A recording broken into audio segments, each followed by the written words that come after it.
The company briefing said, biological material in apparent stasis, which meant almost nothing and forced me to prepare for everything. I packed 3 cases of revival chemistry, a portable cardiac suite, 2 neural mapping rigs, and enough thermal blankets for 40 patients I had not seen yet. I did not trust the company to have counted them correctly. The shuttle from Oberon took 11 hours. I spent the first 6 running revival readiness protocols, and the last 5 trying to talk the pilot into skipping Kyper 4's secondary docking sequence so I could cut 20 minutes off arrival. She refused. Standard approach, standard lockdown, standard delay. 20 minutes of institutional caution, while 31 people sat frozen under a kilometre of nitrogen ice. I had heard stable in that tone before. Calm, procedural, designed to make waiting sound responsible. A woman on Callisto had died while 3 departments argued over whether her stasis drift justified immediate authorization. I still remembered the colour of her lips when we finally opened the chamber, so I arrived angry. Bridget Howe met me on the platform in a thermal jacket 2 sizes too big, her drill supervisor's badge hanging from a frayed lanyard. She looked at my cases, took in my face and said, "Aldridge, walk. I'll brief you while you're moving, since I don't think you're going to stop." She was right. I didn't. Kyper 4 was a nitrogen extraction platform. 15 crew, modular HAB units bolted to Triton's surface like barnacles on a piling. Their drill head had been chewing through subsurface ice at 1.4 kilometers when it punched into open air, a cavity where no cavity belonged.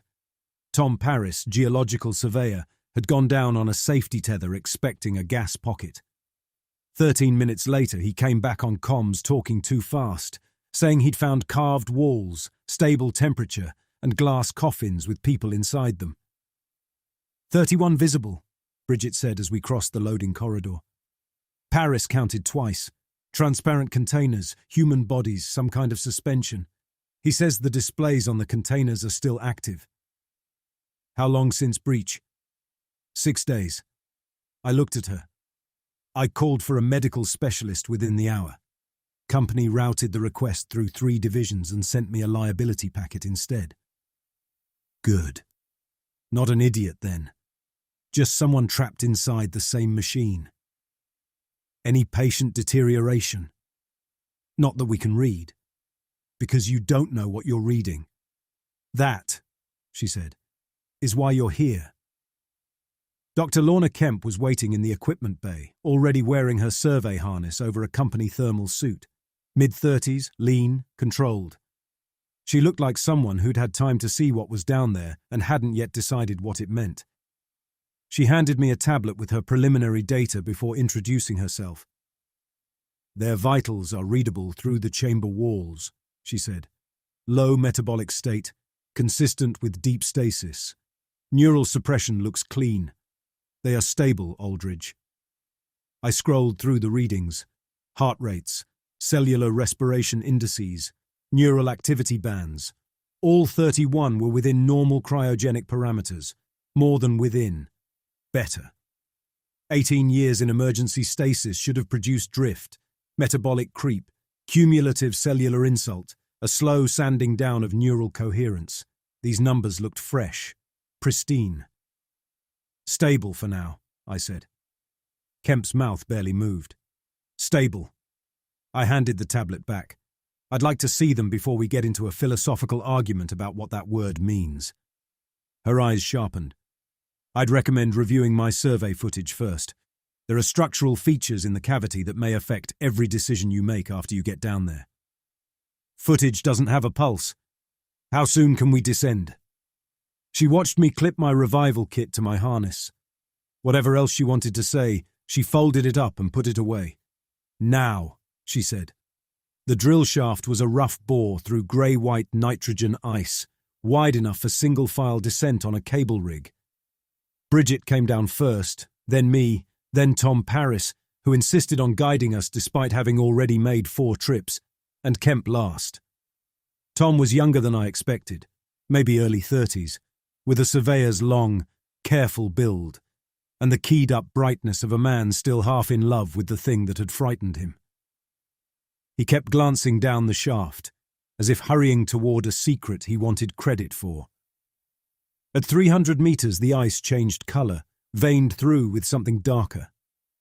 At 600, the temperature on my suit readout ticked upward, which should not have been possible. At 1.4 kilometers, the bore ended and the walls became stone. The transition was abrupt enough to feel staged. One moment my glove was on rough ice.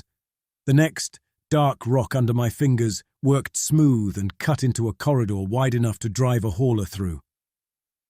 Tom called it the Ceremonial Avenue, and the name fit whether he meant it reverently or not. Alcoves lined both walls at regular intervals, shoulder-height recesses shaped to hold an upright figure. The proportions were almost human and wrong in ways that pulled at the eye. Shoulders too narrow, the space above where a head would sit, rising 15 or 20 centimeters higher than any human skull required. Most of the alcoves were empty. A few held dense mineral growths, pale and vaguely organic, as if something had started forming inside them and stopped. Tom led with the easy familiarity of a man walking his own hallway. "Gatehouse," he said when the corridor widened between two pillars. "Long pew," at a bench-like formation that ran 50 meters along the left wall. "Balcony," for a raised section where the ceiling opened into vaulted darkness. As he spoke, his right hand drifted along the wall, fingertips brushing stone in an absent, affectionate gesture. Kemp noticed me noticing him. "He started naming sections on his second descent," she said quietly over the comm. Tom heard that and half turned, embarrassed. "Makes mapping easier." "Does it?" Kemp said. He looked away. The ceremonial avenue ended at a gallery so large my helmet lamp couldn't reach the far wall. In its center sat the Harmon's Promise. I knew the hull profile immediately. Brewer-class long transit, built for 40 passengers, a dependable outer system workhorse. The company logo was still visible on the port bow, faded but intact. Everything about the ship itself was ordinary, industrial, recognizably human. The rock around it felt intimate in all the wrong ways. Dark stone buttresses clasped the midsection of the hull in a grip that had grown into place over years. The contours matched the vessel too well. Stone cupping metal with the intimacy of roots around buried pipe. Conduits of glassy, semi-translucent material ran from the surrounding walls into the ship's external life support access ports. Alien feeds seated cleanly in human engineering sockets. The berth had been shaped for this ship specifically, and the ship sat inside it like a body in a fitted casket. I went straight to the nearest transparent chamber. Standard cryoglass construction. Manufacturer's serial still stamped on the frame. Inside floated a woman in her 40s, brown hair drifting in suspension medium, skin pale and unwasted by time. Her vitals glowed on the chamber display. I read them twice, then a third time. Cellular drift index, 0.03. After 18 years, that number should have been above 4. Neural coherence, 97.8%. A patient 6 months into stasis would have been fortunate to hold 92. Her blood chemistry was balanced, her organ function indices nominal, and her muscular atrophy markers were so low they crossed out of excellence and into insult. Somebody had been practicing medicine here with a level of control no human facility could have sustained for 18 years under the ice. It offended me in a way I could not immediately name. Kemp was watching my face. "These are not dormant systems," she said. "No," I said. "They're active patients. Being maintained by something you don't understand. Which makes extraction urgent. Which makes interference dangerous." I looked from her to the conduit junction feeding the chamber. "You think this place is caring for them?" "I think it's doing something with them, and I would prefer to know what before you start pulling people out of the only environment that has kept them alive." "Alive," I said. "Not safe." Her stare did not move. Those are not synonyms. I moved down the row, checking chamber after chamber. Same result every time. Impossible preservation, perfect maintenance, no visible degradation, no failure cascades, no familiar signs of prolonged suspension strain. 31 people being held inside a system that had solved problems the rest of my profession still pretended were inevitable. I should have been impressed. Instead, I was furious. I told myself the ship had tapped a local energy source. Some surviving infrastructure in the ruins was feeding the life support systems. Simplest explanation. It still meant dependency on something I could not model, which made the risk obvious. If the feeds fluctuated, if the alien substrate degraded, if one conduit failed, 31 patients would crash in a system none of us could repair. Every hour of study was an hour of exposure. We begin revival assessment, I said. Start with the highest neural profiles. We identify what's in the feeds first, Kemp said. We can do both. We can't do both at the speed you're proposing. I was calibrating my neural mapping rig against the third chamber when something else registered. Condensation. Every transparent chamber was clouded on the inside surface, the way functioning stasis units always were, each sleeper's respiration leaving a soft fog on the glass. I stared long enough to realize the pattern wasn't individual. All 31 chambers cleared and clouded together. Same interval, same depth, same slow rhythm. 31 people breathing in unison to a beat that belonged to none of them. The manifest came down from company records 4 hours later. The Harmon's Promise had departed Ceres 18 years ago with 39 passengers bound for a Neptune orbital construction project called Fairweather Station. 7 months into transit, it sent a distress signal, loss of primary drive, uncontrolled course deviation, navigation failure. Search teams later found rubble consistent with a hull breach along the projected drift path. The company declared all passengers lost, benefits paid, file closed, 39 departed, 31 lay below me, 8 passengers were missing. I worked through the occupied chambers with Kemp beside me, matching faces to manifest photographs. The identifications came quickly. The suspension medium kept features clean, and 18 years of impossible maintenance had done almost nothing to age them. Real people, real names, families who had buried empty grief and called it done. Chamber 14 held Margaret Lacey, 43 at departure. Agricultural systems specialist, Ceres-born. Her manifest photo showed a square-jawed woman with freckling across her cheeks and a direct, unsparing gaze. Even frozen, there was something self-possessed about her face that resisted the passivity of stasis. Her readings diverged from the others. Neural activity elevated. Closer to REM sleep than deep suppression. Structured, recurring patterns riding the edge of what I would normally call stasis psychosis.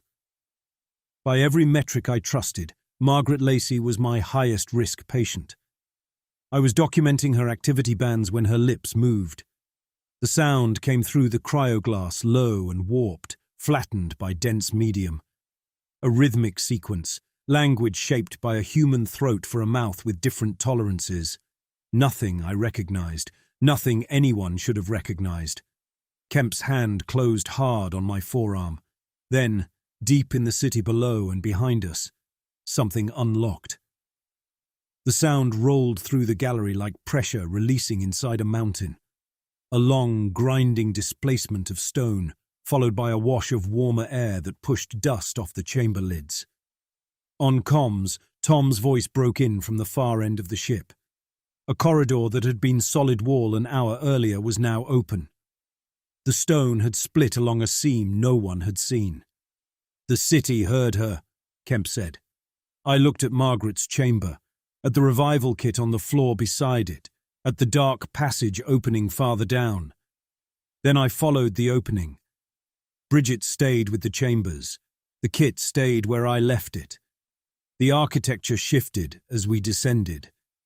The grand processional scale of the avenue gave way to smaller proportions. Lower doorways, partitioned spaces, branching corridors with the compressed logic of residential planning. Kemp called them domiciles. Each was sealed behind transparent walls of the same glassy material as the conduits above. Behind those walls, the city had arranged its dead. Frozen figures sat at low tables, reclined on shallow platforms, stood in clusters of 2 or 3 as if interrupted mid-conversation. The staging was intimate, domestic, almost tender. The bodies themselves were elongated, narrow-shouldered, and jointed one bend too far from anything human. Hands curled around objects I could not identify. Their skin, or whatever had once served that purpose, had gone mineral-dense and crystalline in place. Their faces held just enough resemblance to human expression to trigger recognition, and enough wrongness to make that recognition feel like contamination. Kemp documented each domicile. I moved faster, scanning for connective tissue between this district and the sleepers above. Tom drifted ahead again. "Aldridge," he said over comms a few minutes later, voice quieter than before. "You need to see this." Deeper in, the figures changed. The extra finger joints shortened, torsos compressed, shoulders broadened. Faces, which had until then only resembled human faces in broad architectural terms, began to gather toward specificity. I pulled up the manifest on my tablet and held a passenger photograph beside the transparent wall of the nearest domicile. The frozen figure inside carried Peter Curno's jawline, his brow, the exact spacing between the eyes. It was close enough to make you imagine several earlier attempts laid out and discarded nearby. The farther in we went, the tighter the match became. Near the residential district's entrance, the dead were unmistakably alien. Near its centre, they could have passed for passengers from the Harmon's Promise. The city had recorded a sequence, a morphological progression. Generation by generation, if generation even meant anything here, it had been iterating toward the human form. "This is older than contact," Kemp said. She kept her voice level, but the speed underneath it was rising. "Cellular scans show real tissue, not sculptural approximation. Whatever process is archived here has biological continuity. This convergence began long before the ship arrived." I was thinking about the 8 missing passengers. "Templates?" I said. Kemp shook her head before I finished the word. "No. The series predates us by orders of magnitude. The Harmon's Promise didn't teach the city what humans look like. At most, it gave it final reference. That was worse." I checked the manifest again. 8 missing. 8 absent from the gallery, absent from any chamber, absent from any accounting human systems had ever managed to make. The thought of them arrived first as arithmetic, then as anger. 8 people who had gone missing inside a place already waiting for them. "Where's Tom?" I said. We found him 60 meters deeper, standing inside one of the domiciles. A seam in the transparent wall had opened for him. He stood among the frozen figures with his palm pressed flat to the chest of a shape that looked almost exactly like him. Same height, same shoulders, same narrow chin. The similarity didn't make it a twin, it made it feel like a draft. His face was blank, peaceful, the expression of someone listening to distant music. I caught his arm and yanked. He resisted for one bewildered second, then blinked and looked from me to the figure beside him as if seeing it for the first time. "I was just looking," he said. "Out," I said. I pulled him through the seam and back into the corridor. He came this time, rubbing at his face, asking why I was so worked up. I didn't answer. I was already moving back toward the avenue, toward the breach, toward comms equipment and contractual authority, and the part of the world where I was allowed to act. We passed through the ceremonial avenue at a pace just short of a run. I counted the alcoves without meaning to. On the way down I had noted 7 that held partial mineral growths. Now 10 did. 3 fresh formations stood in previously empty recesses. Pale, wet-looking accretion still gathering itself against dark stone. The shapes were incomplete but already suggestive. The forward curl of shoulders, a bowed head, arms beginning to separate from a central mass. The city was building new figures. It was working fast. I made my case in the station's common module with thaw water still running off my boots. Bridget sat at the table, elbows planted wide, practical already. Kemp stood against the far wall with her arms crossed, the posture of a person containing a much sharper objection than etiquette allowed. The sleepers are being maintained by an external system we do not control, I said. Their respiration is synchronized. One of them vocalized in an unknown language, and the city responded by opening a sealed corridor. The site is active, it is responsive, and it is using the passengers for something. Every hour they stay linked to it is another hour of uncontrolled exposure. Bridget leaned forward. How fast can you get them out?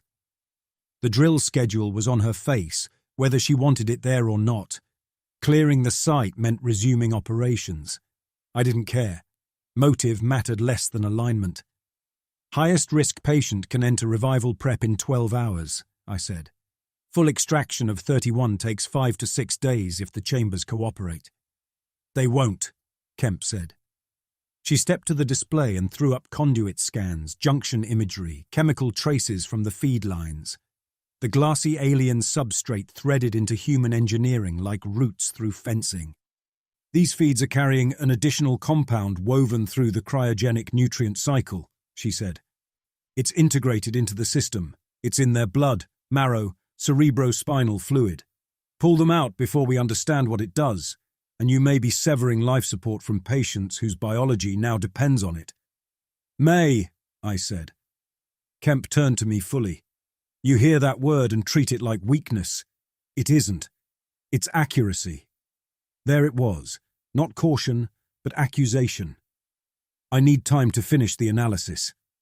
You have 12 hours. You're setting a deadline because deadlines calm you down. I'm setting a deadline because delay kills people. Her eyes did not leave mine. Sometimes haste does the killing for you. Bridget looked between us, reading the temperature right. What do you need from me? Access priority and uninterrupted power, I said. Granted. Kemp exhaled once through her nose, disgusted but not surprised. Then I want full sampling authority while he prepares the revival protocol. You have it, Bridget said. I logged the timeline through the company uplink under my contractual authority as designated medical specialist. 12 hours to revival preparation for Margaret Lacey, Chamber 14, highest neural risk patient. The entry would protect me if the procedure failed. More importantly, it would block Kemp from routing a delay request through company management before I acted. I should have gone to my bunk after that. Instead, I walked the Hab corridor until I found Tom Paris's quarters. Tom himself was in the common area under a mild anxiolytic from first aid, half asleep and muttering about dehydration. His door was open. The room held the expected rubble. Survey printouts, spare socks, ration wrappers, a framed photo of 2 kids in a gravity gym hanging upside down and grinning at the camera. His children, presumably. That helped. It made what came next feel less like handling contaminated evidence and more like trespassing in a real man's life. The spiral notebook on his bunk had fallen open. I picked it up expecting core measurements and bore depth calculations. The pages were filled with architectural drawings, precise, detailed, confident. Corridor networks, load-bearing annotations, chamber elevations, sections of the city rendered with the hand of someone who had been studying them for weeks instead of days. Layouts I recognized from the residential district, and others no one on the crew had yet reached. A branching passage network descending well below surveyed depth. At the lowest point, a spherical chamber sketched from multiple angles, its center occupied by articulated arms radiating from a hub. The drawings were dated across the last 3 days. It had been ahead of us from the beginning. I put the notebook back exactly where I found it. In my bunk, I pulled up Margaret Lacey's neural readings and set them to update in real time from the relay we had left in the ship chamber. Her REM state activity had climbed again. Dream architecture that should have been chaotic the hallmark of psychotic drift, was structured instead, repeating in shaped packets that held their form across cycles. I ran the pattern against standard neurological baselines. Nothing. Against navigational formatting protocols used in transit drive computation, 73% structural correlation. Margaret Lacey was dreaming in coordinates. 12 hours later, I went down again with Kemp and Tom. Bridget wanted Tom grounded. I overruled her.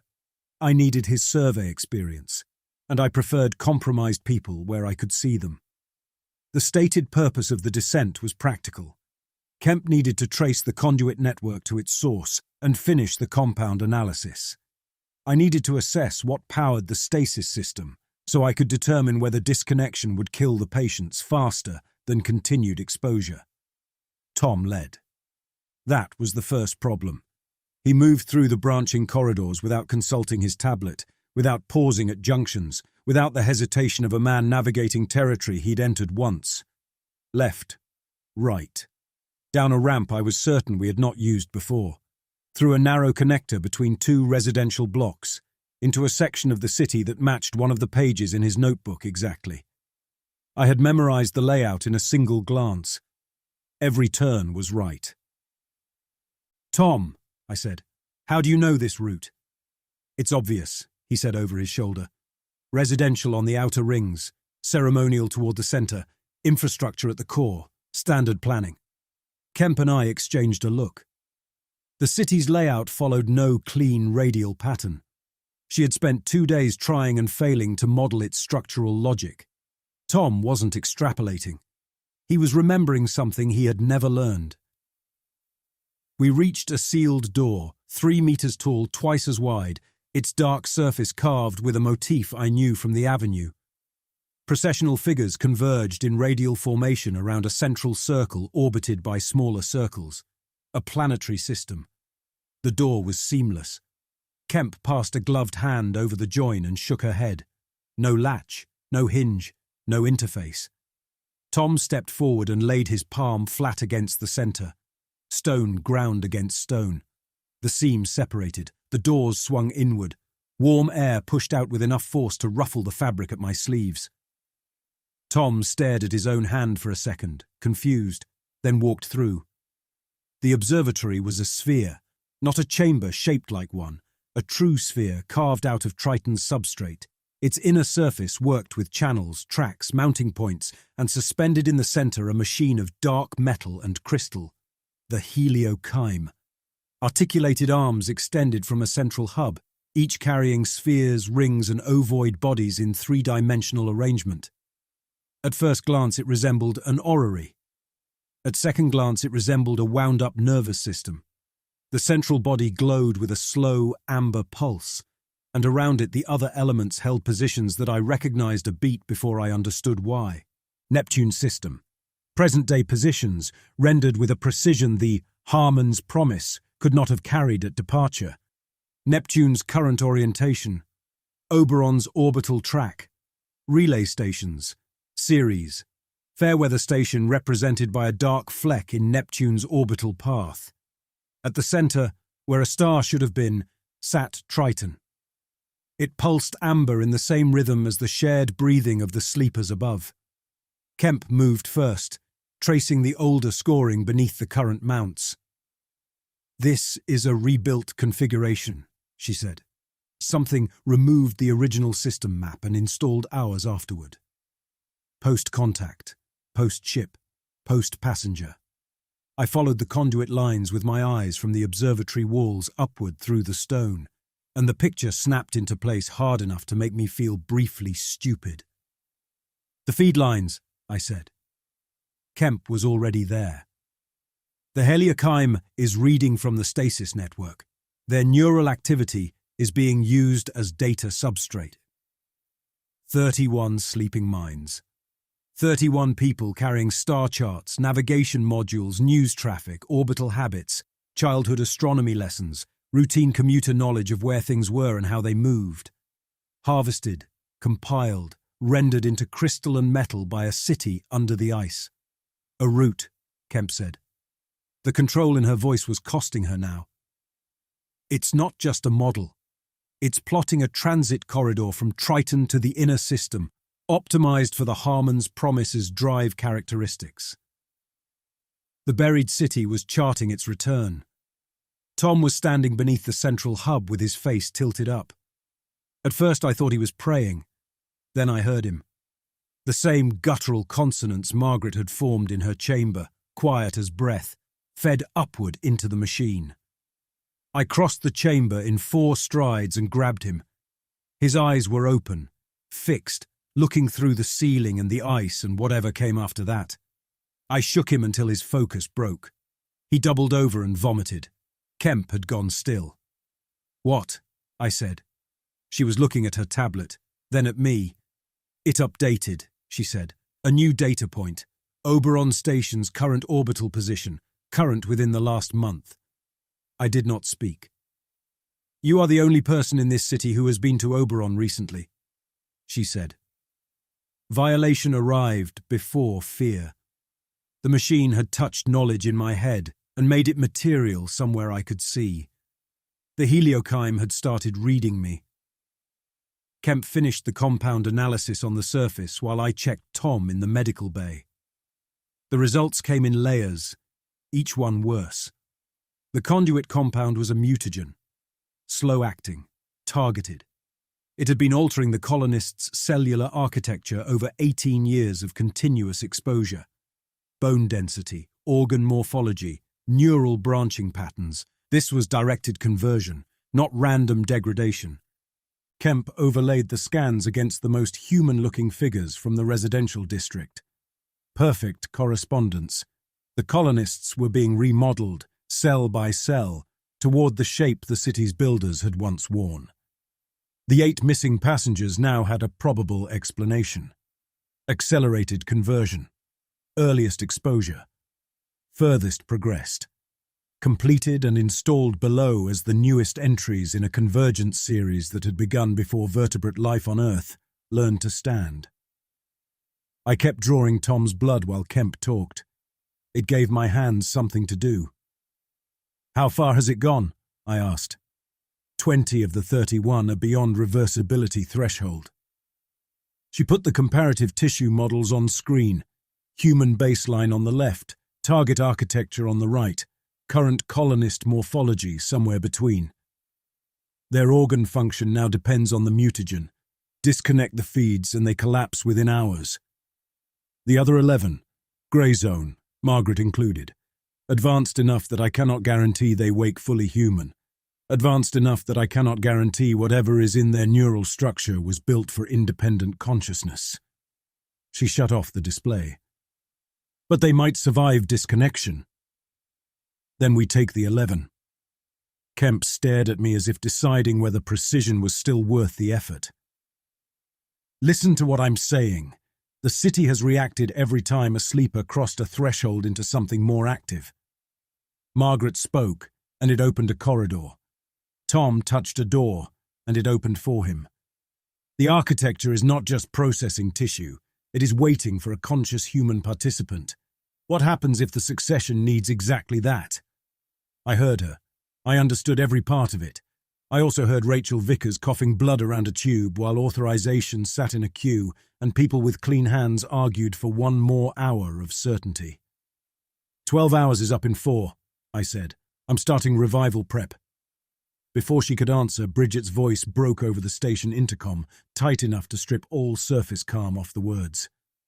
Aldridge. Kemp. Paris left the station 40 minutes ago. No tether. No climbing partner.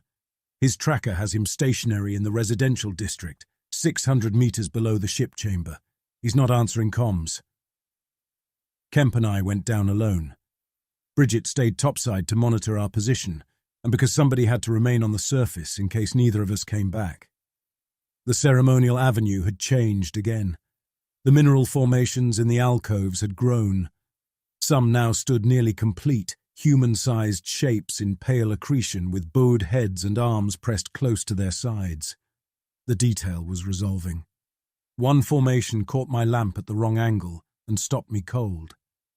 The face in the third alcove from the junction was Bridget's. Not finished, not exact, but unmistakable. Broad jaw, wide-set eyes, the high left break of her hairline. The next alcove held Kemp's narrow frame and long hands in old bone mineral, the head still rough but already wrong with resemblance. Kemp saw it. She looked at her own likeness for 3 seconds, then turned away and kept walking. Her breathing changed, that was all. Tom's tracker led us past the Convergence series, past the figures that looked like passengers from the Harmon's Promise, to a domicile whose transparent wall had opened along a seam none of us had mapped. He was standing inside among the frozen dead, as if waiting for someone to notice he belonged there. He was conscious. His skin had taken on a translucent cast. Under the lamp, the subcutaneous layers showed darkly through, as if his body were learning to treat opacity as optional. Direct absorption then, every casual brush of stone, every touch along the walls, every hour underground breathing trace compounds from the conduit network.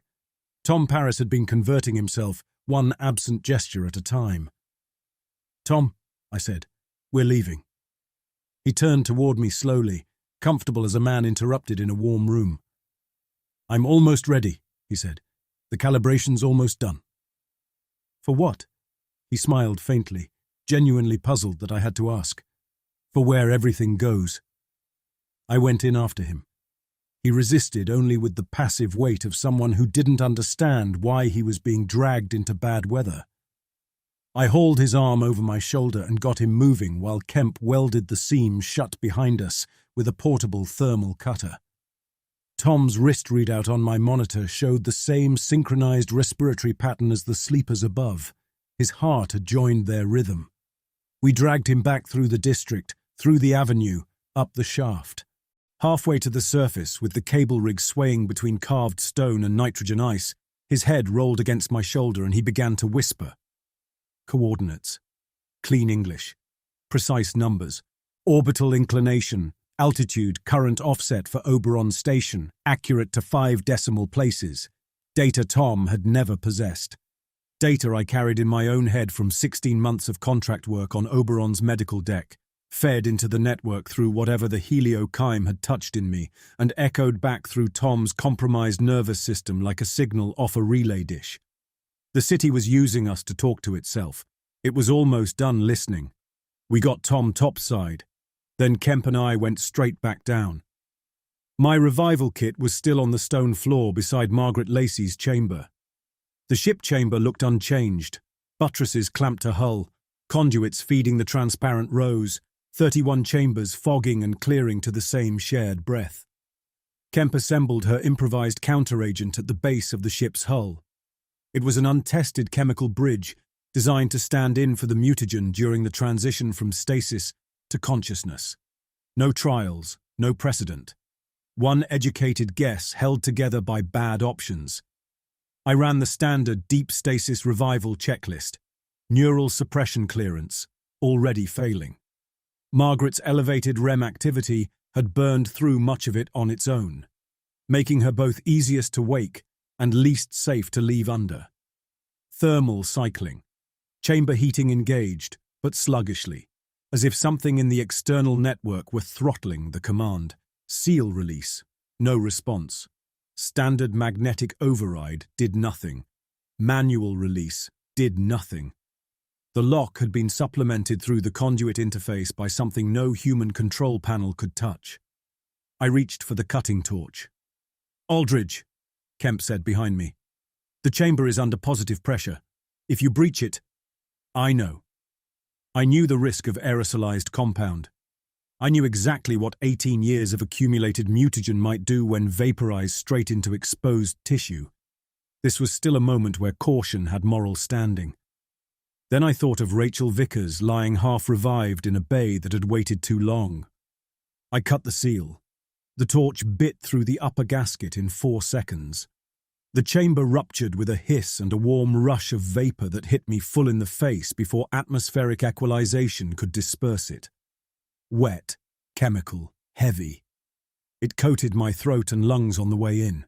Something in it settled immediately, the way a decision settles before the consequences arrive. I kept going. Margaret's body took the revival drugs exactly as protocol said it should. Temperature rose. Cardiac rhythm initiated. Strong, clean, too strong for a woman 18 years under. Neural suppression cleared, and her activity surged from structured REM into full waking architecture in under 90 seconds. Her eyes opened. She looked at me. Her gaze held the clear, level focus of someone stepping back into a conversation after a brief interruption. "Nathan Aldridge," she said. "Contract medical, outer system designation 774, Oberon Station 16 months. Before that, Callisto relay." Her head tilted very slightly, as if listening to something through me. "Before that, Rachel Vickers, survey technician, Stasis Bay 3, cardiac arrest during unauthorized revival delay." Rachel's name in her mouth felt physically obscene. The voice was Margaret's. The cadence underneath it was not. Something older rode the rhythm of her speech, using English as an instrument built for poorer music. Margaret sat up. For 1 second, one disorienting, unbearable second, she looked confused. A woman surfacing, brow tightening, eyes flicking to the stone around her, as if she recognized none of it. Then the moment passed. Whatever had looked out through her was folded back down or overwritten, or chose not to show itself again. She swung her legs over the side of the chamber and stood.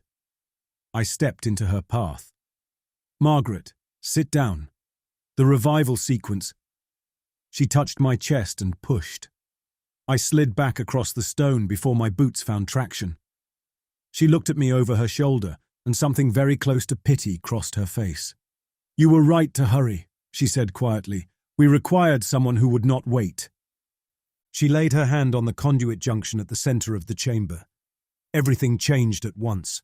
The buttresses tightened around the hull with a grinding compression I felt through the floor. The conduit feeds flared amber. The 30 remaining chambers began cycling.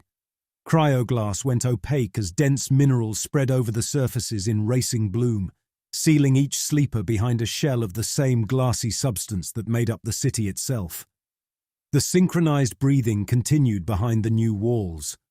The people did not emerge. The city had needed one conscious sleeper, one aware mind to anchor succession. A keystone. And I had cut the chamber open and handed it one.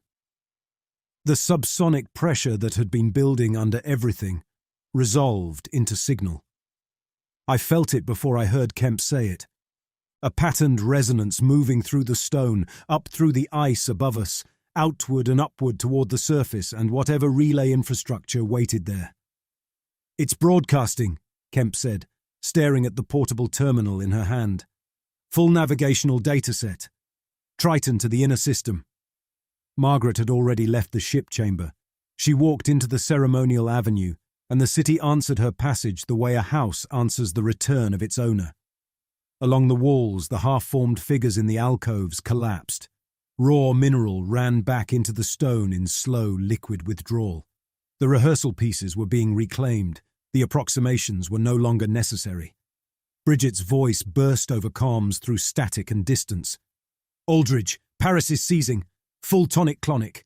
Temperature spike. His skin is..." She broke off. "It's changing." The mutagen had gone active in everyone carrying it. Tom's weeks of contact had given it deep purchase. The broadcast or succession signal, whatever the trigger was, had started the next phase. A biological command moving through the network, and every altered cell responding. I was altered too. Warmth bloomed behind my eyes. Then clarity. A benevolent, razor-clean clarity. The deeper passages of the city became legible to me in some new, effortless way. I could feel the observatory below as one feels the dimensions of a familiar room in darkness. Its purpose, its shape, the exact posture of the helioime at its center. And under that, persuasion. Gentle, reasonable, speaking in my own internal voice. The 20 beyond threshold are still alive because the system sustains them. Go deeper. Learn the architecture. More access means more options. You do not leave patients in a system you haven't finished understanding. Stay. That was the first moment I understood the city's real intelligence. It was ancient, yes. It could calculate, certainly, but what made it dangerous was simpler. It knew how to wear conviction. It was talking to me in the language of my best instincts. The 20 were gone to me. The 30 sealed chambers were gone. Margaret was awake and walking and serving a function I had made possible with my own hands. The helioime was broadcasting, and if that signal reached the right receiver, human curiosity would do the rest. I could not undo succession. I could still break a machine. "Kemp," I said, "topside, stabilize Tom, tell Bridget to prep the shuttle." She looked at me and saw enough to stop arguing. "The compound is in you."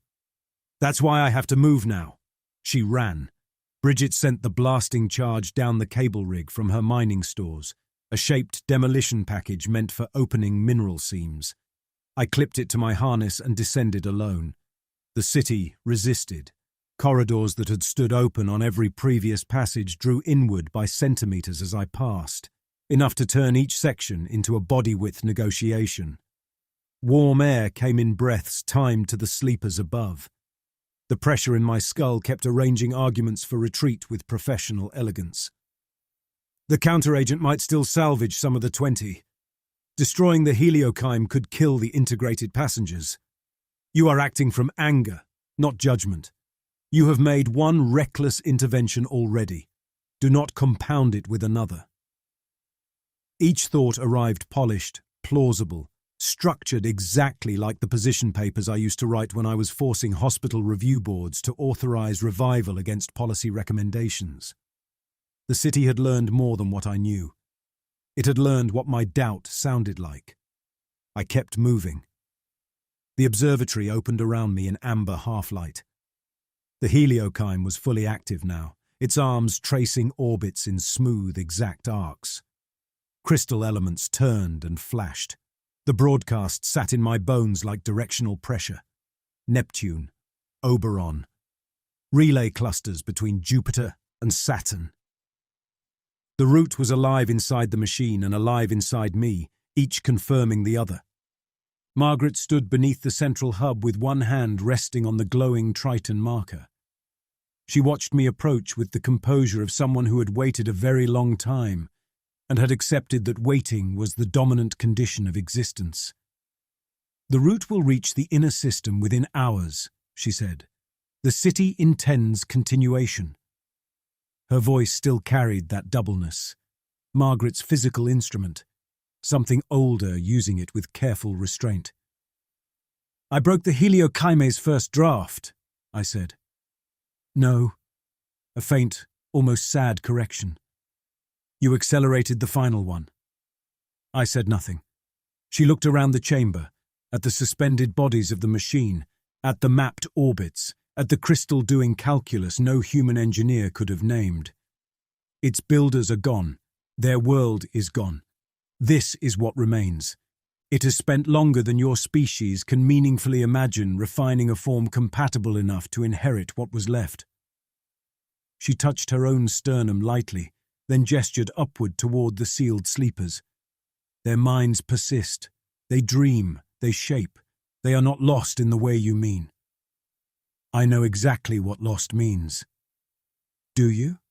she asked, and for one flicker of a second the expression on her face changed again. Pain, or memory, or Margaret Lacey herself pushing briefly against the thing wearing her. "We were asleep," she said, "and that 'we' landed differently. Human. Frightened. Then it was gone, smoothed over. We are not asleep now." The ambiguity made her worse. If she had been only a vessel, I could have hated the mechanism cleanly. If she had been only Margaret, I could have called what followed murder. Instead, she stood in the overlap. "The compound finishes what adaptation began," she said. "You could stop resisting. You would remain yourself, more than yourself, connected. The transition would be gentle." I looked at the helioime, at the route made from stolen competence, my charts, my training, my night shifts on Oberon with cooling coffee and navigation tables, my urgency, which had carried me here ahead of caution. My certainty that every sleeper deserved rescue, which the city had converted into the exact instrument it required. Every decision I had made since landing had been defensible by my own principles. Every one of them had also been useful to the succession. That was the wound in it. Not that I had been stupid, that I had been most vulnerable, where I had once been most sure I was right. And still, the same urgency was the only reason I was standing in front of the machine with a charge in my hand, instead of politely studying it while the signal climbed free of Triton. The instinct had damned us. The instinct was also all I had left. I armed the charge and wedged it against the base of the central hub, between the mounting plate and the Triton marker. Margaret watched without moving. When she spoke again, the old cadence thinned, and for the briefest moment I heard only the woman. "You are the first one who hurried," she said, and then chose to stay.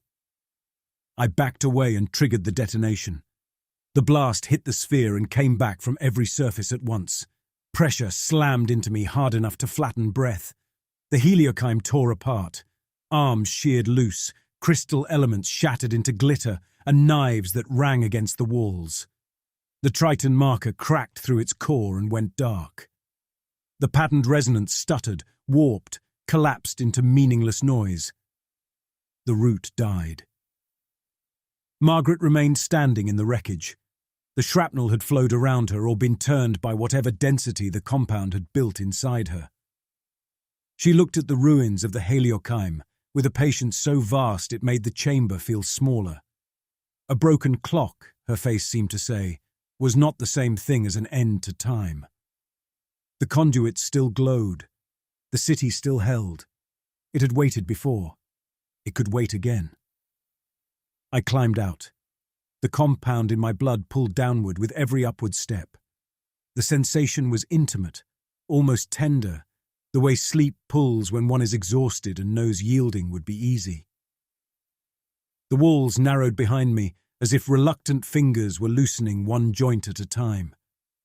Kemp and Bridget met me at the bore shaft. Tom was on a stretcher, sedated, skin still carrying that translucent sheen. We sealed the shaft with the last of the drilling charges, collapsing the passage at the 300-meter mark and filling it with fractured ice and stone. It would slow entry. Against a thing that counted in geological epochs, that was the most honest verb available. We evacuated within 4 hours. On the shuttle climbing away from Triton, I wrote the incident report. Colonists unrecoverable. Status integrated. Remains on site. Site recommendation permanent quarantine. Prohibition of subsurface operations within 50 kilometers. Helioime, navigational device of unknown origin. Destroyed with shaped charge. Broadcast interrupted. I wrote none of the part where the crystal shards had already begun dragging themselves back toward their mounts when I left the observatory. None of the part where fragments of the Triton marker were drawing together across the floor like filings toward a magnet. None of the part where, while the shaft collapsed above it, the city had felt patient and merely delayed. Standard screening at Oberon would flag the anomalies in my blood and in Tom's and in whatever Kemp had absorbed through 2 days of handling conduit samples. I would deal with that when it came. The dreams started on the first rest cycle out from Triton, every time I closed my eyes. The observatory whole again, the sphere, the helioime turning in silence, the Triton marker bright and steady, and the route, clean, precise, fully plotted, from the ice toward the inner system, rendered in the navigational language I had spent my life learning to read. Each night the map grew clearer. I filed the report, locked my tablet, and sat alone in the shuttle bay watching Triton shrink through the viewport, a pale point on the edge of Neptune's gravity well, getting smaller with every minute. Distance should have felt like relief. Instead, it felt instructional. The thing behind my eyes did not care how far away the moon became. It knew the route regardless. Where Oberon rode, where the relay platforms hung in the dark, how signals climbed, how transmissions moved, how systems waited for receivers. I told myself I was watching Triton recede. What I was really doing was measuring how much of me still turned toward home when something older used that word.